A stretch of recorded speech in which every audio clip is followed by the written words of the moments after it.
ધોરણ 9 વિષય हिंदी।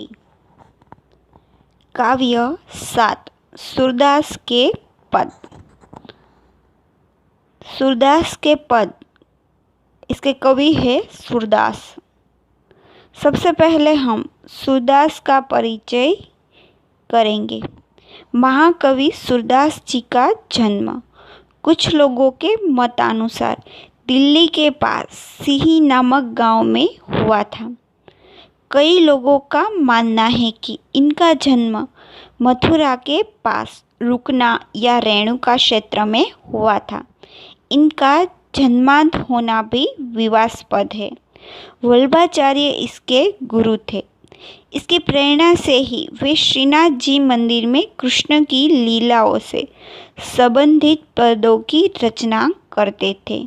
ये कृष्ण के अनन्य भक्त थे।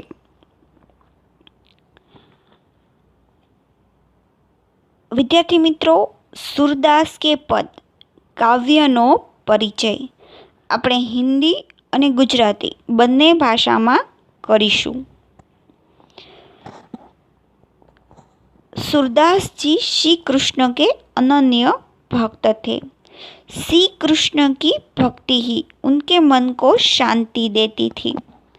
यहाँ पर सूरदास जी के 2 पद दिए गए हैं। पहले पद में श्री कृष्ण के प्रति अनन्य निष्ठा के दर्शन होते हैं और दूसरे पद में घुटनों के बल पर चलते बाल कृष्ण की अनुपम छवि का वर्णन है। यहाँ पर बताया गया है कि चारों ओर जल से घिरे जहाज का पंछी कहीं भी जाए लेकिन अंत में जहाज पर ही आता है। उसी तरह श्री कृष्ण का आश्रय छोड़कर कवि का मन अन्य कहीं भी नहीं जा सकता। सूरदास के लिए सभी देवताओं में श्री कृष्ण सर्वोत्तम है। वे गंगा जल के समान निर्मल है, वे ही कमल रस के समान है। सूरदास का मन रूपी भौरा उस रस को छोड़कर करील की इच्छा क्यों करेगा, ऐसा एक प्रश्न भी किया है। और यह भी बताया है कि आंगन में मक्खन का पात्र लिए घुटनों के बल पर चलते श्री कृष्ण की छवि देखते ही बनती है। उनके कोमल गाल, चंचल आंखें, गोर चने के तिलक से सुशोभित उसका मस्तक, कंठ में झूलती माला, यह सब अत्यंत आकर्षक है। श्री कृष्ण की बाल रूप की यह छवि अत्यंत दुर्लभ है। सबसे पहले हम दोनों पद का पठन करेंगे और इसके बाद दोनों का अभ्यास करेंगे। पहला, मेरो मन अनंत कहाँ सुख पावे, जैसे उड़ी जहाज को पंछी फिरी जहाज पर आवे। कमल नैन को छोड़ी महात्म और देव को ध्यावे। परम गंगा को छोड़ी पियासो दुर्मति कृप खनावे। जिही मधुकर अंबुज रस चाख्यो, क्यों करील फल भावे। सूरदास प्रभु कामधेनु तजी, छेरी कौन दुहावे। शोभित कर नवनीत लिए कुटुरीन चलन रेणु तन मंडित। मुख दधि लेप किए चारु कलोप लोल लोचन गोरचन तिलक दिए। लट लटकीन मनुमत मधुप गन मादक मधु ही पिए।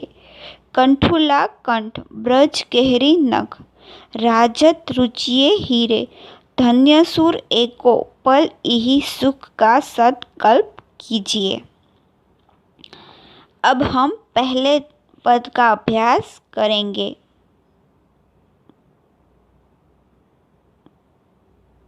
मेरो मन अनंत कहाँ सुख पावे।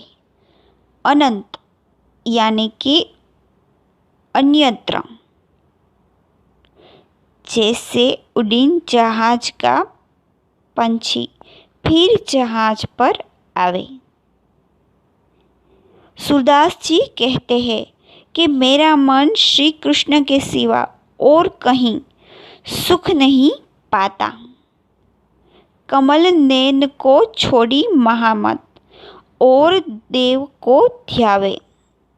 कमल नैन यानी कि कमल के समान नेत्र वाले कृष्ण, जैसे जहाज का पंछी जहाज से उड़कर पुनः जहाज पर ही आता है, उसी तरह मेरा मन अन्य देवताओं के यहाँ से भटककर फिर श्री कृष्ण के चरणों में लौट आता है। परम गंगा को छोड़ी, परम यानी कि श्रेष्ठ, छोड़ी यानी कि छोड़कर, दुर्मति कूप खनावे। दुर्मति यानी कि मूर्ख और कूप यानी कि कुआं।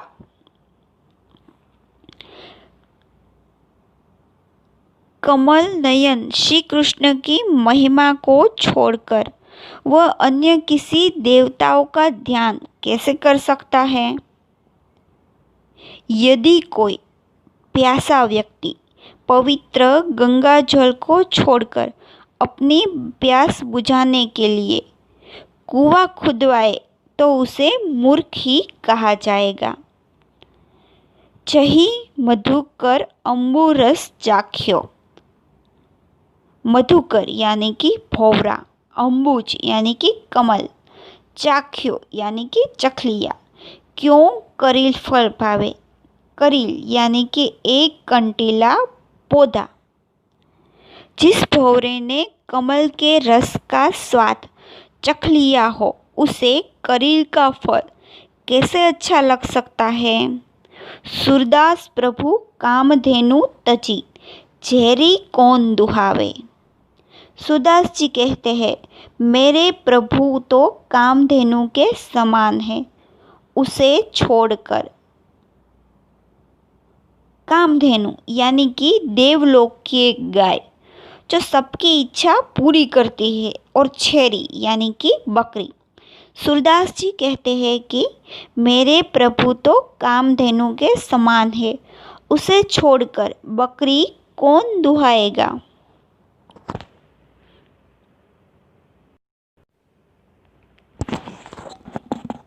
इस पद में बताया गया है, सूरदास कहते हैं कि मेरा मन श्री कृष्ण के सिवाय कहीं और सुख नहीं पाता। जैसे जहाज का पंछी उड़कर पुनः जहाज पर आ ही जाता है, उसी तरह मेरा मन भी अन्य देवताओं के यहाँ भटककर श्री कृष्ण के चरणों में लौट ही आता है। कमल नयन श्री कृष्ण की महिमा छोड़कर वह अन्य किसी देवताओं का ध्यान कैसे कर सकता है? वह कोई व्यक्ति मूर्ख ही होगा जो पवित्र गंगा जल को छोड़कर कुआं खुदवाएगा। और यह भी कहा है जिस भौरे ने कमल के रस का स्वाद चख लिया हो उसे करील का फल कैसे अच्छा लगेगा। सूरदास जी कहते हैं मेरे प्रभु तो कामधेनु के समान है, उसे छोड़कर बकरी कौन दुहाएगा। इस पद में सूरदास जी ने विभिन्न उदाहरणों के द्वारा अपनी भक्ति भावना प्रकट की है।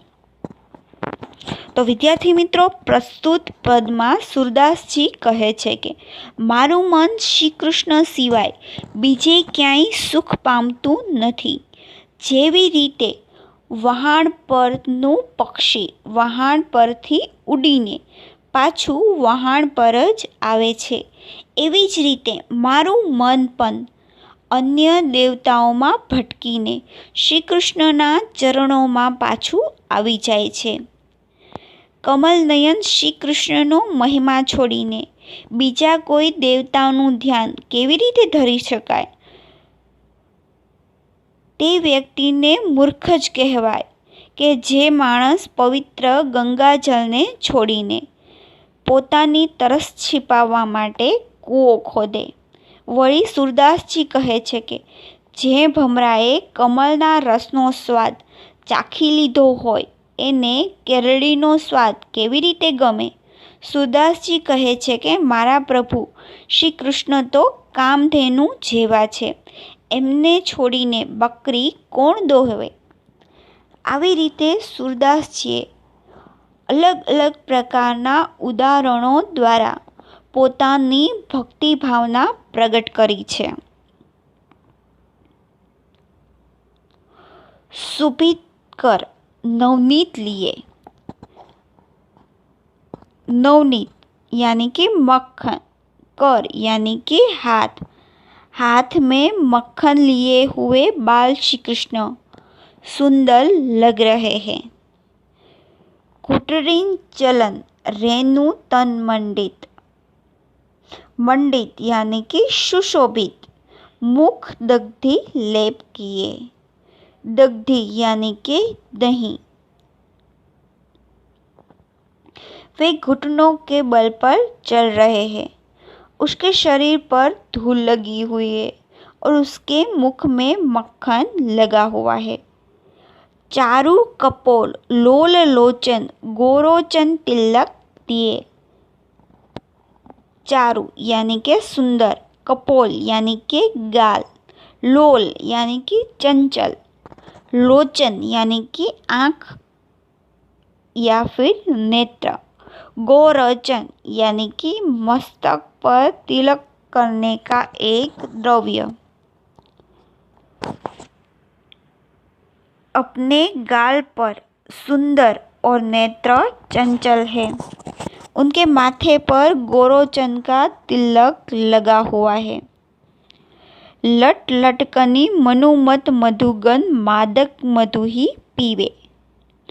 लट यानी कि सिर के बाल का एक गुच्छा, मनु यानी कि मानो, मत यानी कि मस्त, मधुप यानी कि भोवरा. वे मस्त मधु पीकर उसके सिर के दोनों ओर लट झूल रही है. वे मस्त मधु पीकर भौरे के समान लग रहे हैं. कंठुला कंठ ब्रज केहरी नख राजत रुचि लिए. कंठुला यानी कि चांदी की चौकिया. केहरी नख यानी कि सिंह के नाखून. राजत यानी कि सुशोभित. रुचिर यानी कि सुंदर. गले में पहनी हुई चांदी की चौखिया, बंक नखा और बजरट बट्टू की माला हृदय पर सुशोभित हो रही है. धन्य सुर एको पल यही सुख का सतकल्प जिए. यही यानी कि यही, का यानी कि क्या, सत यानी कि शत या 100, कल्प यानी कि 4,32,00,000 वर्ष की अवधि. सूरदास जी कहते हैं कि बाल कृष्ण की छवि को देखने का सुख एक पल के लिए भी मिल जाए तो जीवन धन्य हो जाएगा. फिर 100 कल्प तक जीने का कोई अर्थ नहीं है. यहाँ पर बालक श्री कृष्ण के स्वरूप का वर्णन किया गया है. हाथ में मक्खन लिए हुए श्री कृष्ण अत्यंत सुंदर लग रहे हैं. वे घुटनों के बल पर चल रहे हैं. उसके शरीर पर धूल लगी हुई है और मुख में मक्खन लगा हुआ है. उसके गाल सुंदर है और नेत्र चंचल है. उसके माथे पर गोरोचन का तिलक लगा हुआ है. उसके सिर के दोनों ओर लटें झूल रही है. वे मस्त मधु पीकर भौरे के समान लग रहे हैं. गले में पहनी हुई चांदी की चौकिया, बदनखा और बज्जर बट की माला हृदय पर सुशोभित हो रही है। सूरदास जी कहते हैं कि बाल कृष्ण की इस छवि को देखने का सुख एक पल के लिए भी मिल जाए तो जीवन धन्य हो जाए, फिर 100 कल्प तक जीने का कोई अर्थ नहीं है। હાથમાં માખણવાળા બાલકૃષ્ણ અત્યંત સુંદર લાગે છે. ઘૂંટણીએ ચાલી રહ્યા છે. એમના શરીર ઉપર ધૂળ ચોટેલી છે અને મોઢા ઉપર માખણ લાગેલું છે. તેમના ગાલ સુંદર છે અને નેત્ર ચંચળ છે. તેમના માથા ઉપર ગોરોચનનું તિલક લાગેલું છે. તેમના મસ્તકની બંને બાજુએ વાળની લટો ઝૂલી રહી છે. તેઓ મસ્ત મધ પીને મસ્ત થયેલા ભવરાની સમાન દેખાયેલા છે. ગળામાં પહેરેલી ચાંદીની ચોકીઓ, વાઘનખ અને બજરબટની માળા હૃદય પર સુશોભિત રહી છે. સૂરદાસજી કહે છે કે બાલકૃષ્ણની આ છબી જોવાનું સુખ પળભર માટે પણ એટલે કે ક્ષણવાર માટે પણ મળી જાય તો જીવન ધન્ય થઈ જાય છે. પછી 100 કલ્પ સુધી જીવવાનો કંઈ अर्थ नहीं। विद्यार्थी मित्रों, यहाँ पर बाल श्री कृष्ण के स्वरूप का वर्णन किया गया है। बालक श्री कृष्ण की मूर्ति बड़े ही मनमोहक है। वे अपने हाथों में मक्खन लिए हुए घुटनों के बल चल रहे हैं। उनके मुंह पर मक्खन लगा हुआ है। उनके गाल सुंदर है और आंखें चंचल है। उसके माथे पर गोरोचन का तिलक लगा हुआ है। उनकी लटें मदमस्त भौरे की जैसी सुंदर लग रही है। उसने गले में माला पहने हुई है। सूरदास जी श्री कृष्ण के अन्य भक्त हैं। श्री कृष्ण के अतिरिक्त वे अन्य किसी का ध्यान नहीं करते। श्री कृष्ण की मनमोहक छवि सदा उसके आँखों में बसी रहती है। यह छवि उसे अनुपम सुख प्रदान करती है। वे श्री कृष्ण की इस छवि को दुर्लभ मानते हैं। उन्हें अपने प्रभु को इस तरह अनोखी मूर्ति के रूप में दर्शन हुए हैं, इसलिए वे अपने आप को धन्य मानते हैं। तो विद्यार्थी मित्रों, आजे आपणे सूरदासना 2 पदों अभ्यास कर्यो, जेमां प्रथम पदमां कहेवामां आव्युं छे, सूरदास जी कहे छे के मारू मन श्री कृष्ण सिवाय बीजे क्यांय सुख पामतुं नथी। जेवी रीते जहाज परनुं पक्षी उડીને વહાણ પર ઉપર પાછું આવે છે, એવું જ રીતે મારું મન પણ અન્ય દેવતાઓમાં ભટકીને ફરીથી શ્રી કૃષ્ણના ચરણોમાં આવી જાય છે। કમલનયન એટલે કે આંખ શ્રી કૃષ્ણનો મહિમા છોડીને બીજા કોઈ દેવતાઓનું ધ્યાન શી રીતે ધરી શકે? कोई तरसो माणस पवित्र गंगाजल ने छोड़ीने कूओ खोदे तो ते व्यक्ति ने मूर्ख ज कहेवाय छे। वळी जे भमराए कमलना रसनो स्वाद चाखी लीधो होय एने केळीनो स्वाद केवी रीते गमे? श्री सुदामा कहे छे के मारा प्रभु तो कामधेनु जेवा छे, एमने छोड़ीने बकरी कोण दोहे? आम प्रथम पद में सूरदासे श्री कृष्णनी भक्ति भावना प्रगट करी छे, ज्यारे बीजा पद में बालक श्री कृष्णना स्वरूपनुं वर्णन कर्युं छे। सूरदास जी कहे छे के बालक श्री कृष्णनी छवि अत्यंत मनमोहक छे। तेना हाथ में माखणवाळा तेना हाथ छे, जेथी श्री कृष्ण अत्यंत सुंदर लागे छे। ते घूंटणिया भेर चाली रह्या छे। तेना शरीर उपर धूळ ચોટેલી छे। मोढा उपर माखण लागेलुं छे। वળી तेनी आँखो चंचल छे। गाल सुंदर छे। तेमना माथा उपर तिलक करेलो छे। गळामां तेमने हार माळा पहेरी छे। सूरदास जी कहे छे के बालकृष्णनी આ છબીને જોવાનું સુખ જો પળભર માટે પણ મળી જાય તો જીવન ધન્ય થઈ જાય. પછી જો 100 કલ્પ સુધી જીવવાનો કોઈ અર્થ રહેતો નથી. વિદ્યાર્થી મિત્રો, આજે આપણે આ બંને પદનો અભ્યાસ કર્યો. હોમવર્કમાં તમારે સ્વાધ્યાયનો પ્રશ્ન બીજો, निम्नलिखित प्रश्नों के उत्तर विस्तार से लिखिए. एमा प्रश्न पहलो, सूरदास ने किन उदाहरणों के द्वारा अपनी अनन्य भक्ति भावना प्रकट की है. बीजो, बालक कृष्ण के स्वरूप का वर्णन कीजिए. અને तीजो, सूरदास अपने आप को क्यों धन्य मानता है. આ ત્રણે ત્રણ પ્રશ્નોના જવાબ તમારે લખવાના રહેશે.